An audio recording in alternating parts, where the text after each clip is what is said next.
수도사가 되기 전 조심하 장로의 청년 시절의 회상 결투. 베제르부르크에 있는 예비사관학교에서는 꽤 오래, 거의 8년이란 긴 세월을 보냈다. 그리고 환경이 새로워짐에 따라 유년 시절에 받았던 인상은 대부분 점점 희미해져 갔다. 물론 그 귀중한 추억을 송두리째 잊어버린 것은 결코 아니었으나 그 대신 여러 가지 새로운 습성과 설익은 의견을 섭취한 결과 나는 거의 야수라고 할 정도로 잔인하고 어리석은 인간으로 변해버렸다. 우리는 거칠에 많은 예절이나 사교술 또는 프랑스 말 따위는 열심히 배우면서도 우리들의 시중을 들어주고 있는 사병들 같은 것은 개되지만 또 못하게 생각했다. 물론 나도 그렇게 생각했으며 어쩌면 그 중에서도 내가 가장 혹심했을 것이다. 그도 그럴 것이 모든 일에 있어서 나는 이 동료들 중에서도 가장 감수성이 예민하였기 때문이다. 장교가 되어 우리가 학교를 떠날 무렵에는 자기 연대의 명예를 위해서는 자신의 생명까지도 내던질 듯한 기세였으나 참다운 명예란 과연 어떤 것인지 그것을 아는 사람은 우리들 중에 거의 아무도 없었다. 비록 알고 있었다 할지라도 나 자신이 그것을 제일 먼저 비웃었을 것이다. 음주와 방탕과 무모한 용기, 주로 이런 것들이 우리의 자랑거리였었다. 그렇다고 해서 우리들이 모두 본성이 더러운 인간이었다는 말은 결코 아니다. 이들 젊은이는 모두 선량한 인간들이었으나 소행이 나빴을 따름이다. 그 중에서도 내가 제일 나빴다. 나를 나쁘게 만든 가장 큰 원인은 내가 마음대로 처리할 수 있는 재산이 생겼다는 사실이었다. 그리하여 나는 젊은 혈기가 이끄는 대로 거침없이 쾌락만을 향해 돌진하였다. 다시 말해서 나는 있는 대로의 돛을 모두 달아올리고 배를 달리게 했던 것이다. 그런데 여기에 한 가지 이상한 점은 그 당시에도 나는 책을 읽고 있었을 뿐만 아니라 독서에 커다란 만족을 느끼고 있었다는 사실이다. 그러나 성서만은 펼쳐본 일이 한 번도 없었다. 그러면서도 나는 어디를 가나 그것을 항상 몸에 지니고 다녔다. 사실 이 책만큼은 무의식 중에서도 소중히 간직하고 있었다. 그것은 1시간만 더 있다가, 하루만 더 있다가, 한 달만, 한 해만 더 있다가 다시 읽어보겠다는 심정이었던 것이다. 이런 생활을 4년 동안 계속하고 난 후 나는 그 당시 연대가 주둔하고 있던 K시에서 살게 되었다. 이 K시의 사교계에는 색다른 일들이 많았고 사람들도 꽤 많아서 흥겨울 뿐만 아니라 손님 대접도 퍽 좋았고 호화로웠다. 나는 어디를 가나 정중한 환영을 받았다. 나는 천성이 쾌활한 성격인데다 또 돈도 제법 잘 쓴다는 소문이 널리 퍼져 있었기 때문이다.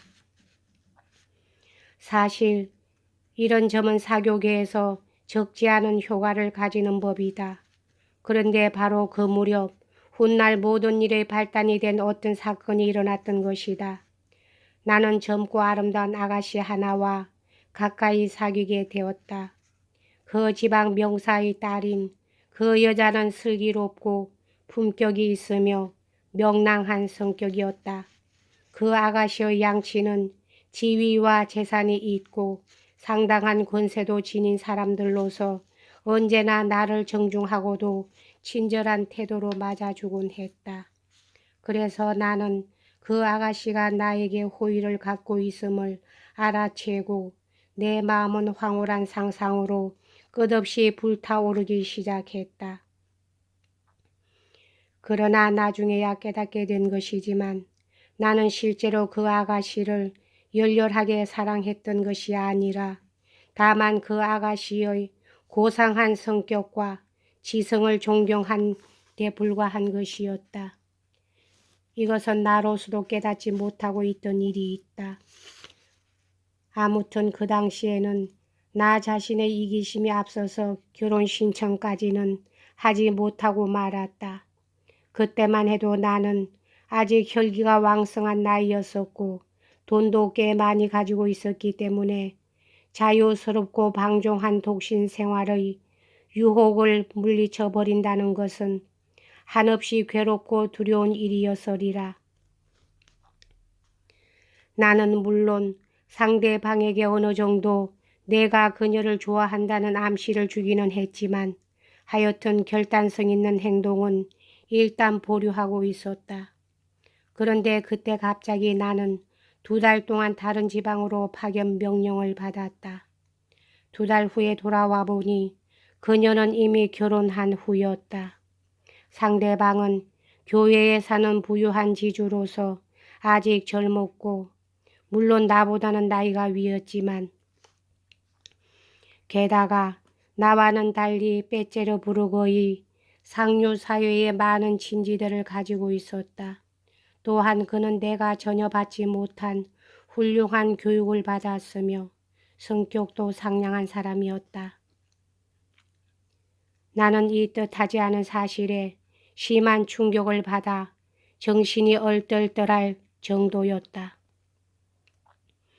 그러나 무엇보다도 가장 큰 충격은 그 젊은 지주가 이미 오래전부터 그녀의 약혼자였다는 것을 그때 비로소 알았다는 사실이다.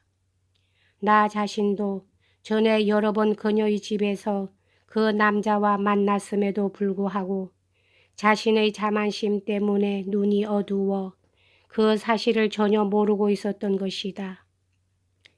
누구나 다 알고 있는 사실을 어째서 나 혼자만 모르고 있었단 말인가. 무엇보다도 이런 생각이 나에게 굴욕을 느끼게 했다. 나는 문득 억누를 수 없는 증오심에 사로잡혔다. 나는 혼자서 얼굴을 붉히며 지난 일들을 돌이켜 생각해 보았다. 그녀가 알아들을 만큼 거의 노골적으로 나의 사랑을 고백하였던 일이 얼마나 여러 번 있었던가. 그때 그녀가 나를 제지하거나 자기 입장을 밝히려 하지 않았던 것을 보면 분명 여태까지 나를 조롱하고 있었던 것이 틀림없다. 마침내 나는 이런 결론에 도달하였다. 물론 훨씬 후에 여러모로 반성해 본 결과 나는 그녀가 결코 나를 조롱한 것이 아니라 오히려 반대로 그런 말이 나올 때마다 화제를 다른 데로 옮겨 농담으로 돌려버리려고 애썼다는 것을 깨닫게 되었다. 그러나 그 당시 나는 그런 것을 생각할 만한 마음의 여유가 없었기 때문에 마음속에서는 복수심만이 불타오르고 있었다. 지금도 그때 일을 상기할 때마다 이상하게 여겨지곤 하지만 이러한 나의 분노와 복수심은 나 자신에게도 몹시 고통스러운 것이었을 뿐더러 결코 유쾌한 것이 아니었다. 나는 천성적으로 쾌활한 성격이어서 그 누구에 대해서도 오래 화를 내고 있을 수 없는 인간이었기 때문에 그것은 더욱 고통스러웠다. 그러니만큼 나는 의식적으로 그들을 증오하기 위해 나 자신을 줄곧 격려해야만 했고 그 결과 나는 마침내 어리석고 구역질 나는 인간이 되고 말았던 것이다. 나는 기회가 오기를 노리고 있었다. 그러다가 어느 날 많은 사람들이 있는 자리에서 그야말로 당치도 않은 트집을 잡아 나의 연적에게 모욕을 주는데 성공하였다. 즉 그 당시의 중대한 사건에 관한 그의 의견을 비웃는 것이다. 사람들의 말에 의하면 나의 조소가 제법 교묘하게 신랄하였다는 것이었다. 이렇게 그를 조소하고 나서 나는 무리에게 그에게 설명을 강요했는데 그때 내가 너무도 무례한 태도를 취하였기 때문에 드디어 그는 우리 두 사람 사이의 현격한 차이에도 불구하고 사회적 지위로 보거나 관등으로 보거나 연령으로 보거나 나의 도전에 응하지 않을 수 없게 되었던 것이다. 이것은 나중에야 알게 된 일이지만 그 역시 나에 대한 질투심에서 나의 도전에 응했던 모양이다. 그는 이전에 즉 자기 아내가 아직 처녀였던 시절에 나를 어느 정도 질투하고 있었으므로 만일 나에게 모욕을 받고서도 과감하게 결투를 신청하지 못했다는 말이 아내의 귀에 들어가 자기가 멸시를 받게 되면 자연히 남편에 대한 애정도 흔들리게 될 것이라고 생각하였다는 것이다. 나는 곧 친구들 중에서 나와 같은 연대에 근무하고 있던 중이 한 사람을 결투의 입회인으로 선택했다. 그 당시에도 결투는 엄격하게 단속되고 있기는 했지만 그래도 우리 장교들 중에서는 그것이 마치 일종의 유행처럼 되어 있었다. 이처럼 인간의 야만적인 편견이 극도로 성장하여 억센 행동력의 뿌리를 마음속에 박는 일은 종종 있기 마련이다. 여기까지 하겠습니다.